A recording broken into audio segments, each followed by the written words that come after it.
গণ অধিকার পরিষদের সভাপতি নুরুল হক নূরের উপর হামলার ঘটনায় জাতীয় পার্টির চেয়ারম্যান জি.এম. কাদের ও মহাসচিব ব্যারিস্টার শামীম হায়দার পাটোয়ারি সহ ১৫০ জনের বিরুদ্ধে রমনা মডেল থানায় অভিযোগ দায়ের করেছে তার দল।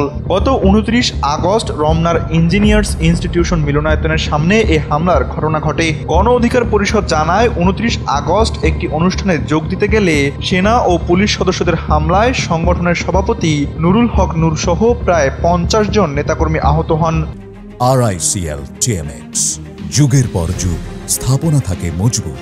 হামলায় নূরের মাথাসহ শরীরের বিভিন্ন স্থানে গুরুতর জখম হয়। এ ঘটনায় মঙ্গলবার বিকেলে বাংলাদেশ ছাত্র অধিকার পরিষদের কেন্দ্রীয় সাংগঠনিক সম্পাদক আখতারুজ্জামান সম্রাট বাদী হয়ে জি.এম. কাদের ও ব্যারিস্টার শামীম হায়দার পাটোয়ারি সহ ১৫০ জনের বিরুদ্ধে রমনা মডেল থানায় অভিযোগটি দায়ের করেন। রমনা মডেল থানার ডিসি মাসুদ আলম এ অভিযোগ প্রাপ্তির বিষয়টি নিশ্চিত করেছেন। তিনি বলেন, অভিযোগটি তারা পেয়েছেন, তবে এখনো মামলা হিসেবে নথিভুক্ত করা হয়নি। ঊর্ধ্বতন কর্তৃপক্ষের অনুমতি পেলে এ বিষয়ে মামলা দায়ের করা হবে।